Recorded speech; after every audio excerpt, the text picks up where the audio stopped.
혹시 건강을 위해 매일 드시던 생선 때문에 콩팥이 망가지고 병원 치료를 받게 되신 어르신들의 이야기를 들어보신 적 있으신가요? 아마 깜짝 놀라셨을 겁니다. 저도 처음 이런 사례를 접했을 때 정말 충격이었습니다.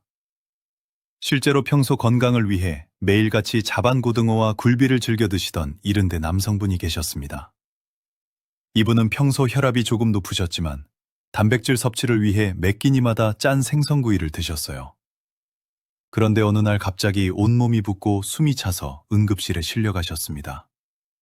진단 결과는 급성 신부전이었습니다. 과도한 염분이 혈압을 폭발적으로 높였고 동시에 생선에 포함된 중금속 성분이 약해진 신장세포를 직접 공격한 거였습니다.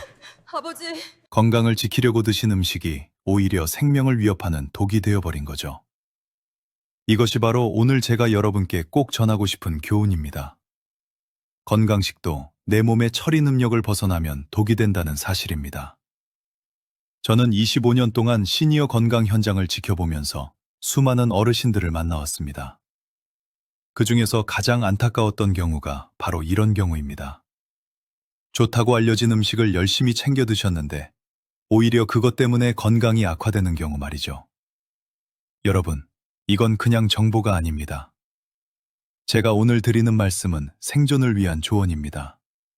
지금부터 끝까지 집중해서 들어주시기 바랍니다.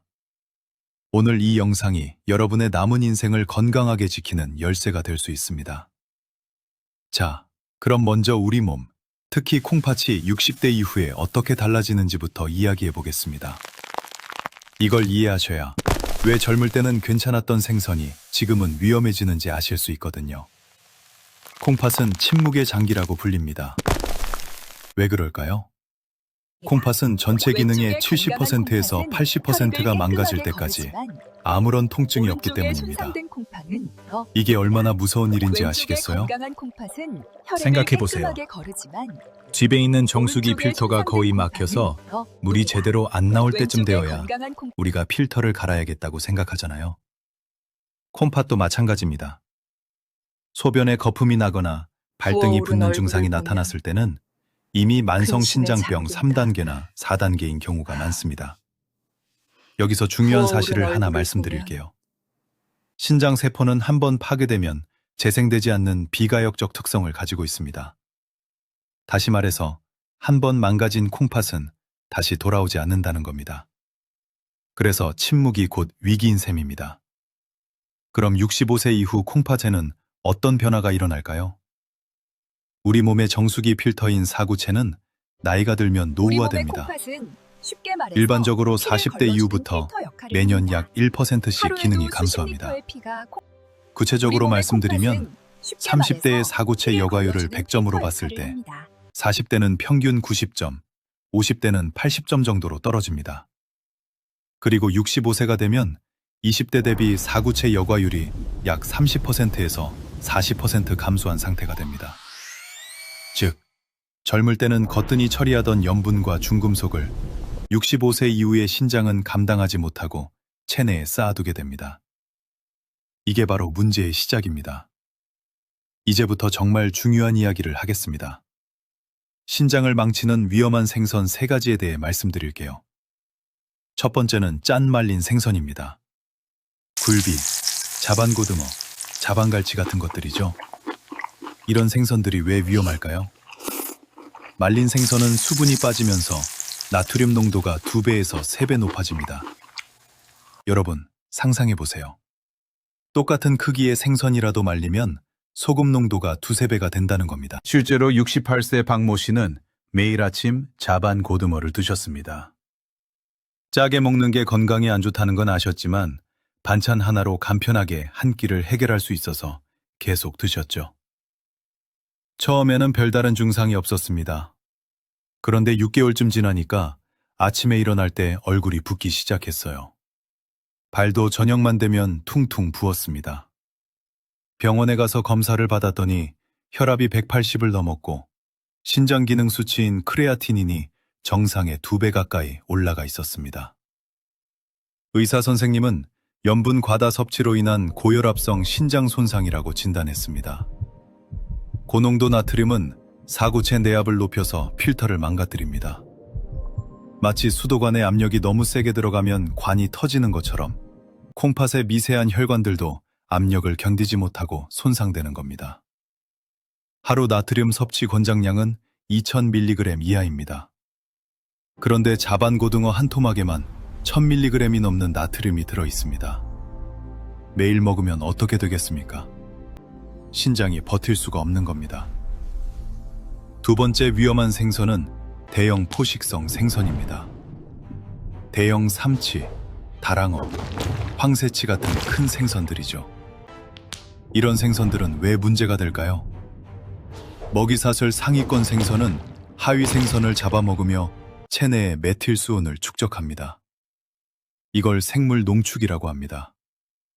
작은 물고기가 수은을 조금 먹으면 그 작은 물고기를 잡아먹은 중간 크기 물고기는 더 많은 수은을 갖게 되고 그 물고기를 또 잡아먹은 큰 물고기는 훨씬 더 많은 수은을 몸속에 쌓게 되는 겁니다.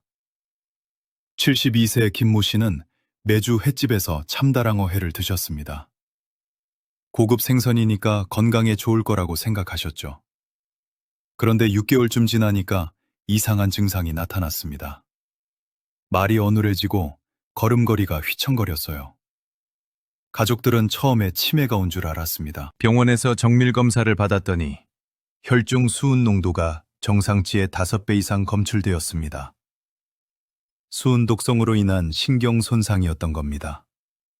수은은 지용성이라서 뇌막을 쉽게 통과합니다.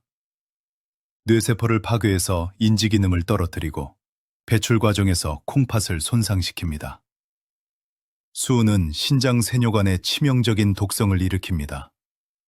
신장의 미세한 관들이 수은 때문에 막히고 손상되면서 기능이 급격히 떨어지는 겁니다. 김모 씨는 즉시 대형 생선 섭취를 중단하고 치료를 받았습니다. 그리고 놀랍게도 치매 증상처럼 보였던 인지 저하가 서서히 호전되기 시작했습니다. 이런 사례는 학계에도 여러 차례 보고되어 있습니다. 세 번째 위험한 생선은 참치 통조림의 반복 섭취입니다. 여러분, 깜짝 놀라실 겁니다. 참치캔이 위험하다고요? 물론 참치캔이 무조건 나쁜 건 아닙니다. 국내 참치캔의 95%는 가다랑어라는 작은 생선으로 만들어져서 수은 함량이 낮은 편입니다. 문제는 매일 먹는 습관입니다. 74세 이모 씨는 혼자 사시면서 간편하게 한 끼를 해결하려고 매일 아침 참치캔 하나를 드셨습니다. 가다랑어는 작지만 매일 먹는 습관이 누적 독성을 만듭니다. 1년 반쯤 지나니까 이모 씨는 극심한 피로감을 느꼈습니다. 조금만 움직여도 숨이 차고 소변 색깔이 이상하게 변했어요. 병원에 갔더니 신장 기능이 심각하게 떨어져 있었습니다. 해외 및 국내 임상 보고에 따르면 편의성 때문에 매일 참치캔을 섭취한 고령 환자에게서 혈중 수은 농도가 정상치의 5배 이상 검출된 만성 신부전 사례가 있습니다. 가다랑어 자체의 수은 함량은 참다랑어보다 훨씬 낮습니다. 하지만 적은 양이라도 매일매일 쌓이면 결국 독이 됩니다. 특히 65세 이후에는 신장의 배출 능력이 떨어져 있기 때문에 더욱 위험합니다. 여기서 여러분께 꼭 말씀드리고 싶은 게 있습니다. 왜 나만 이런 일이 생기는 걸까요? 다른 사람들은 평생 생선 먹어도 괜찮은데 왜 나는 이렇게 되는 걸까요? 이런 생각 많이 하시죠? 저도 현장에서 수없이 들었습니다. 어르신들이 눈물을 글썽이시며 하시는 말씀이었습니다. 선생님, 저는 평생 건강하게 살려고 노력했어요. 술도 안 마시고 담배도 안 피우고 몸에 좋다는 생선도 열심히 먹었는데 왜 이렇게 되는 겁니까? 정말 안타깝습니다. 그런데 여러분, 문제는 생선 자체가 아닙니다. 진짜 문제는 우리 몸이 달라졌다는 사실을 모르고 젊을 때와 똑같이 먹었다는 겁니다. 가족들한테 짐이 되고 싶지 않으신 마음 너무나 잘 압니다. 병원비 때문에, 간병 때문에 자식들한테 손 벌리기 싫으신 그 마음 말입니다. 그래서 더더욱 건강을 지키려고 노력하셨을 텐데 그 노력이 오히려 독이 되어 버렸으니 얼마나 억울하시겠어요. 하지만 여러분, 여기서 포기하시면 안 됩니다. 아직 늦지 않았습니다. 지금부터 제가 말씀드리는 진실을 들으시면 충분히 회복하실 수 있습니다. 자, 이제 의학적 반전을 말씀드릴 시간입니다. 사실 문제는 생선이 아니라 노화된 해독 능력이었습니다. 생선은 죄가 없습니다. 생선에 든 오메가3 지방산과 단백질은 여전히 훌륭합니다. 진짜 문제는 내 몸의 필터인 신장이 낡았다는 사실을 간과한 것입니다. 젊었을 때 우리 콩팥은 하루에 180리터의 혈액을 걸러냈습니다. 그런데 65세가 되면 이 능력이 30%에서 40% 떨어집니다. 하루에 100리터 정도밖에 못 거른다는 겁니다. 옛날에는 괜찮았던 염분량, 옛날에는 문제없었던 수은량이 지금은 감당이 안 되는 겁니다. 마치 새 차와 20년 된 중고차가 다른 것처럼 우리 몸도 나이에 따라 달라진다는 걸 인정해야 합니다. 젊었을 때의 식습관을 노년까지 고집하는 것, 그것이 가장 큰 질병의 원인입니다. 이 말씀 꼭 기억하세요. 그럼 이제 희망을 이야기해 보겠습니다. 식단을 교정해서 신장 건강을 되찾으신 분들의 사례를 말씀드릴게요. 70세 이모 씨는 신장 수치인 크레아티닌이 악화되어 투석 직전 단계까지 갔습니다. 의사 선생님은 투석 준비를 하라고 했습니다. 그런데 이모 씨는 마지막으로 한 번만 더 노력해 보시겠다고 하셨어요. 먼저 생선 종류를 바꾸셨습니다. 대형 어류 대신 멸치, 뱅어포, 양식광어로 교체하셨습니다. 멸치와 뱅어포는 작은 생선이라 수은 축적이 거의 없고 양식광어는 관리된 환경에서 키워져서 안전합니다. 둘째, 조리법을 변경하셨습니다. 구이 대신 물에 데치거나 쪄서 염분을 제거하셨어요. 생선을 끓는 물에 3분만 데쳐도 염분이 30% 이상 빠져나갑니다. 셋째, 섭취 빈도를 조절하셨습니다. 매일 먹던 생선을 주 1회에서 2회로 제한하셨습니다. 그리고 6개월 후 놀라운 일이 일어났습니다. 사구체 여과율 수치가 안정권으로 돌아왔습니다. 투석의 위기에서 벗어나신 겁니다. 의사 선생님도 깜짝 놀라셨다고 합니다. 이모 씨는 제게 이렇게 말씀하셨습니다. 선생님, 아직 늦지 않았다는 걸 알았어요. 이제는 내 나이에 맞는 식습관으로 살아갈 겁니다. 그럼 이제 구체적으로 어떤 생선을 어떻게 먹어야 하는지 말씀드리겠습니다. 시니어에게 맞는 살리는 생선 3가지입니다. 첫 번째는 작은 멸치입니다. 멸치는 먹이사슬 하위에 있어서 중금속 축적이 거의 없습니다. 칼슘도 풍부해서 뼈 건강에도 좋습니다. 조리할 때는 물에 5분 정도 담가서 염분을 빼내세요. 그 다음 프라이팬에 살짝 볶으면 고소하고 맛있습니다. 일주일에 2~3번 정도 먹으시면 좋습니다. 두 번째는 양식광어입니다. 양식광어는 관리된 환경에서 키워지기 때문에 중금속 걱정이 적습니다. 단백질 함량도 높고 소화도 잘 됩니다. 광어를 드실 때는 찜으로 드시는 게 가장 좋습니다. 양념을 최소화하고 깨끗하게 쪄서 드세요. 간장 대신 레몬즙을 살짝 뿌리면 더 건강합니다. 세 번째는 연어입니다. 연어는 오메가3 지방산이 풍부해서 혈관 건강에 좋습니다. 다만 염장 연어는 피하시고 신선한 연어를 구워서 드세요. 연어는 일주일에 1번 정도가 적당합니다. 100g 정도만 드시면 충분합니다. 많이 먹는다고 좋은 게 아닙니다. 적당량이 중요합니다. 이제 반드시 지켜야 할 생활 원칙을 말씀드리겠습니다. 사소해 보이지만 생명을 가르는 원칙들입니다. 첫째, 생선은 무조건 물에 데치거나 찌세요. 구이는 가급적 피하시고 특히 소금구이는 절대 안 됩니다. 데치면 염분의 30%에서 50%가 빠져나갑니다. 둘째, 생선은 일주일에 2번을 넘기지 마세요. 매일 먹는 습관은 독입니다. 일주일에 2번, 한 번에 100g 정도면 충분합니다. 셋째, 크기가 50cm 이상인 큰 생선은 피하세요. 큰 생선일수록 수은 축적이 많습니다. 작은 생선을 선택하세요. 넷째, 참치캔은 일주일에 한 번만 드세요. 그것도 가능하면 물에 담긴 참치를 선택하시고 기름에 담긴 참치는 염분이 더 많으니 주의하세요. 다섯째, 소변 색깔을 매일 확인하세요. 소변이 탁하거나 거품이 많이 나면 즉시 병원에 가세요. 이건 신장이 보내는 경고 신호입니다. 여섯째, 발이 붓는지 매일 확인하세요. 저녁에 발등을 눌러봤을 때 자국이 남으면 부종이 있다는 겁니다. 이것도 신장 문제의 신호입니다. 일곱째, 혈압을 일주일에 2번은 재세요. 혈압이 140을 넘어가면 신장에 부담이 갑니다. 혈압 관리가 곧 신장 관리입니다. 여러분, 이런 원칙들이 귀찮게 느껴지실 수도 있습니다.